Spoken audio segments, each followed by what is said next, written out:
Friend, સ્વાગત કરું છું તમારા બધાનું મારા કિચનમાં। આજે આપણે બનાવવાનું છે ભરાળિયું શાક। તેના માટે મેં અહીંયા બધું શાક પહેલેથી જ લઈ લીધેલું છે। 2 રીંગણ લીધા છે, 6 થી 7 બટેકા, 1 મકાઈ લીધી છે, તેને મેં નાના પીસીસમાં કટ કરી લીધા છે। 6-7 જેટલા મરચા છે અને ટમેટા પણ લઈ લીધા છે, તેના મેં પલ્પ ને એવું બધું સારી રીતે એવું કાઢી લીધું છે।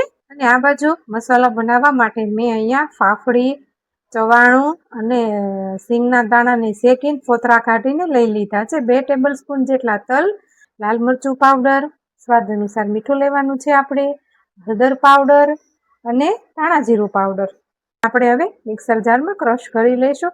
આપણે તેને અધકચરું ક્રશ કરવાનું છે। મેં અહીંયા બધું હવે એડ કરી દીધું છે। હવે આપણે તેમાં 1 ટીસ્પૂન જેટલું લાલ મરચું પાવડર, 1 ટેબલ સ્પૂન જેટલું હળદર અને 1 થી 2 ટેબલ સ્પૂન જેટલું ધાણા જીરું પાવડર, સ્વાદ અનુસાર મીઠું લઈ લઈશું આપણે।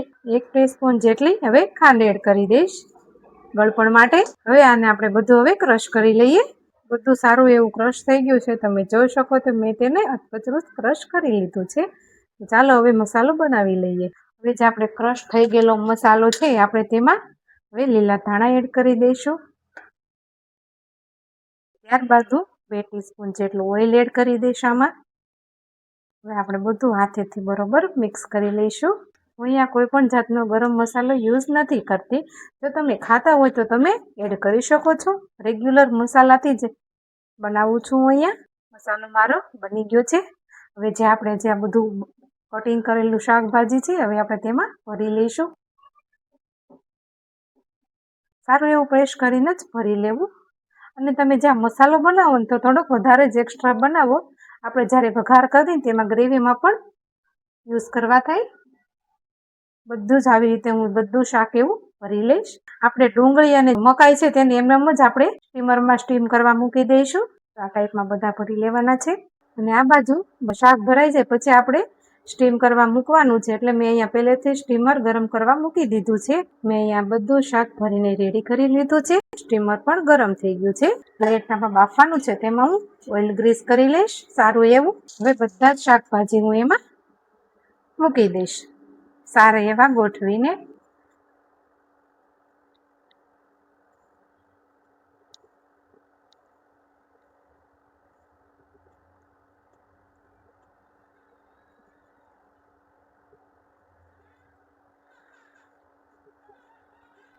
મેં કીધું તો એ પ્રમાણે મેં અહીંયા ડુંગળી અને મકાઈ પણ મૂકી દઈશ આ સાઈડ, તે પણ વરાળે સ્ટીમ થઈ જશે। હવે આપણે ઉપરથી પાછું એવું થોડુંક ઓઇલ સ્પ્રેડ કરી દઈશું બ્રશની મદદથી। જે આપણે ઢાંકણ ઢાંકીને કમસે કમ 15 થી 20 મિનિટ સુધી સ્ટીમ કરવાનું છે। થાય ત્યારે આપણે વઘાર માટે ગ્રેવી તૈયાર કરી લઈએ। તેના માટે મેં અહીંયા 3 ટમેટા લઈ લીધેલા છે। અને આ જે પલ્પ તમે જોવો છો તે આપણે જે ટમેટા સ્ટીમ કરવા મૂક્યા ને તેનો અંદરનો ભાગ છે તે પણ આપણે ગ્રેવીમાં યુઝ થઈ જશે। 15 મિનિટ થઈ ગઈ છે અને મેં ચેક પણ કરી લીધું છે। તમે જોઈ શકો છો આપણું જે શાક છે તે સરસ એવું બફાઈ ગયું છે। હું તમને નહીં પડે બતાવી જાઉં છું, ઇઝીલી તે કટ થઈ જાય છે। જો ટમેટાની તો સરસ એવું બફાઈ જ ગયું છે। તો ચાલો હવે તેને સાઈડમાં લઈને આપણે ગ્રેવી કરી લઈએ। વઘાર માટે મેં એક પેન લઈ લીધેલું છે, તેને ગરમ કરવા પણ મૂકી દીધું હતું। હવે આપણે તેમાં તેલ એડ કરી દઈશું 3 થી 4 સ્પૂન જેટલું। 4 સ્પૂન તેલ ગરમ કરવા મૂકી દીધું છે। હવે આપણું તેલ સારું એવું ગરમ થઈ ગયું છે। હવે હું તેમાં 1 ટીસ્પૂન જેટલું જીરું એડ કરી દઈશ।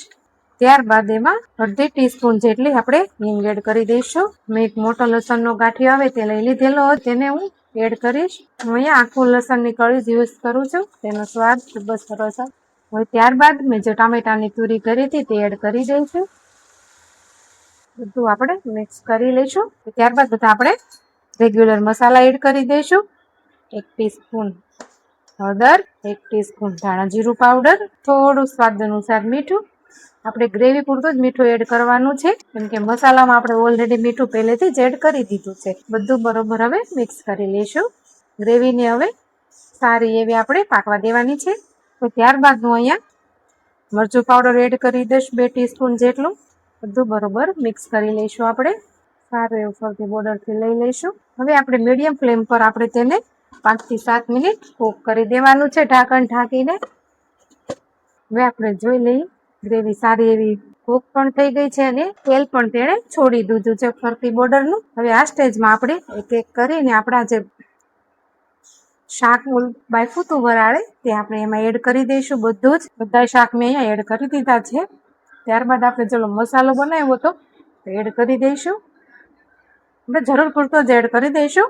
જરૂર મુજબ મેં પાણી એડ કર્યું છે, અડધો કપ જેટલું પાણી મેં એડ કરી દીધું છે. હવે તેને આપણે 5 થી 7 મિનિટ કૂક કરવાનું છે. ઢાંકીને જ કૂક કરવાનું રહેશે અને ગેસની ફ્લેમ આપણે સાવ લો જ રાખવાની છે. ગ્રેવી તમે તમારા અનુસાર પતલી કે ઘાટી કરી શકો છો. હવે આ સ્ટેજમાં હું દ્રાક્ષ એડ કરું છું. દ્રાક્ષ એડ કરવાથી ખૂબ જ એવો સારો ટેસ્ટ આવે છે. 20 નંગ જેટલી દ્રાક્ષ એડ કરી છે. જે કિશમિશ આવે તે લેવાની છે અને ત્યારબાદ હું થોડી ઉપરથી કસૂરી મેથી પણ એડ કરું છું. હવે મેં ગેસની ફ્લેમ બંધ કરી દીધી છે અને આપણું વરાળિયું શાક બનીને પણ રેડી થઈ ગયું છે અને તે પણ આખા પીસીસમાં જ જેવું આપણે સ્ટીમ કર્યું હતું તેવું જ તે બહાર નીકળ્યું છે.